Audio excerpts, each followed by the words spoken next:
Hola, soy Paqui Molina, profesora del Departamento de Matemáticas de la Universidad de Jaén. En este vídeo vamos a estudiar el cálculo de extremos absolutos de una función continua en un intervalo cerrado y acotado. Primera observación. Cuando hay que calcular extremos absolutos de una función es muy importante el dominio en el que se va a trabajar.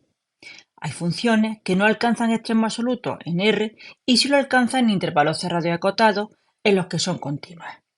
Leamos el enunciado de nuestro problema.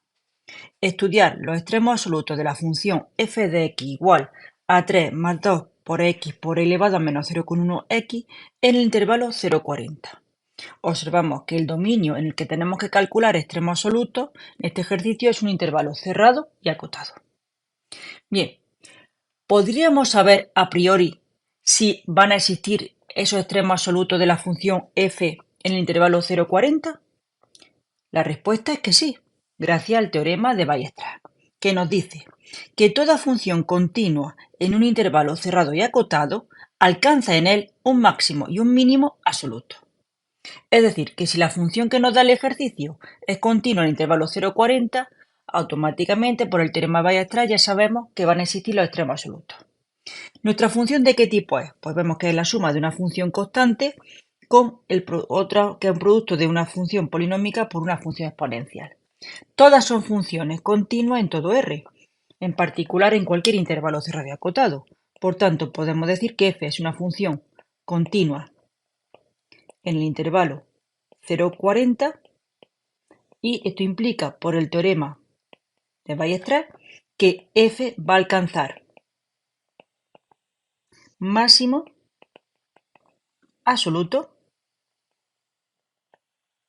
y mínimo absoluto en el intervalo 0,40. Bien, ya sabemos que existen. Ahora, la siguiente parte, ¿cómo lo calculamos? El proceso es bastante sencillo. Va a bastar con evaluar la función f en una serie de puntos.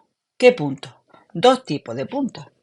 Tenemos que son, primero, los puntos que son extremos del intervalo. Y en este caso tenemos x igual a 0 y x igual a 40. Y los puntos críticos de la función.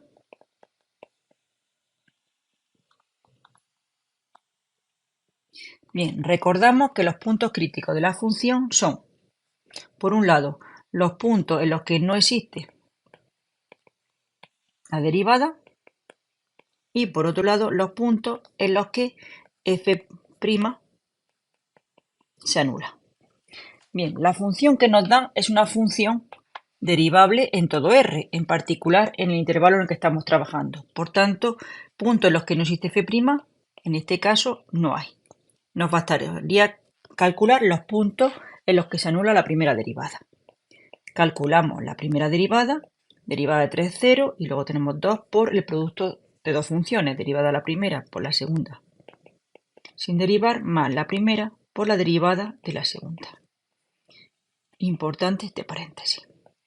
Podemos sacar factor común 2 y elevado a menos 0,1 por x de 1 menos 0,1x. Bien, es el valor de la derivada. f' de x igual a 0 implica igualar a 0 e elevado a menos 0,1x por 1 menos 0,1x igual a 0. Tenemos el producto de dos factores. Para que sea 0, uno o los dos deben de ser 0, es decir, o menos 0,1x es igual a 0, o 1 menos 0,1x es igual a 0. ¿Es posible encontrar un valor de x tal que elevado a menos 0,1x valga 0? No, no hay, porque la función exponencial, recordemos, su dominio es todo R, pero su imagen o recorrido son los reales positivos, estrictamente. Es decir, no hay ningún valor de x para el que la función exponencial se anule. Bien, pues entonces continuamos con la otra ecuación y de aquí despejamos a x, que sería 1 partido por 0,1, que vale 10. Con lo cual tenemos aquí que puntos en los que la primera derivada vale 0 sería x igual a 10. Tenemos ya calculados todos los puntos en los que tendremos que trabajar. X igual a 0, x igual a 40 y x igual a 10. que es lo que a continuación vamos a hacer. Evaluar la función f en esos tres puntos.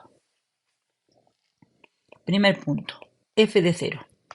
Pues vale a 3 más 2 por 0 por elevado a 0. Elevado a 0 sabemos que vale 1, pero por 0, 0 nos quedaría 3. F de 10. 3 más 2 por 10 por elevado a menos 0,1 por 10.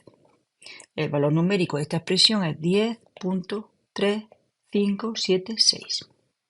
Y por último, f de 40, 3 más 2 por 40 por elevado a menos 0,1 por 40. Igual a 4.4652. Bien, ¿qué tenemos que hacer ahora? Pues buscar de todos los valores que ha obtenido la función, entre estos tres, el valor mayor. Y claramente vemos que es 10.35 el mayor valor que adquiere la función. ¿Dónde? Para x igual a 10. Primer resultado. F alcanza valor máximo absoluto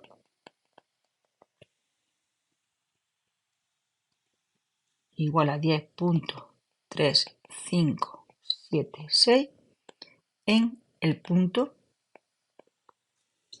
x igual a 10. Siguiente, buscamos el valor que obtiene la función de estos tres, el más pequeño. Observamos que es en el punto 3 y lo alcanza en 0. Y ya tenemos el otro resultado, y es que f alcanza el valor mínimo absoluto de 3 en el punto x igual a 0. Bien, ya tenemos terminado el problema. Es decir, sabíamos por el teorema de Weierstrass que la función dada alcanzaba máximo y mínimo absoluto en el intervalo 0,40 y tenemos que el valor máximo absoluto de la función es de 10.3576, el valor mínimo de la función es 3 y que se alcanza en el punto x igual a 10 y en el punto x igual a 0 respectivamente. Importante diferenciar los valores máximos o mínimos absolutos, son valores que alcanza la función. Tenemos que mirarlos en su recorrido, en el eje de ordenadas, de los puntos en los que la alcanza, que en este caso en el punto x igual a 10 y x igual a 0, que son puntos del dominio en el intervalo 0,40. Veamos gráficamente los resultados que hemos tenido analíticamente. Esta es la gráfica de la función f en el intervalo 0,40. Observamos cómo el valor mayor que toma es este. ¿Y dónde lo alcanza?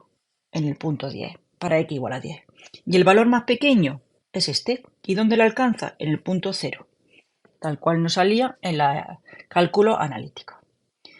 Bien, espero que haya quedado claro el proceso de resolución de este tipo de problemas. Hasta pronto.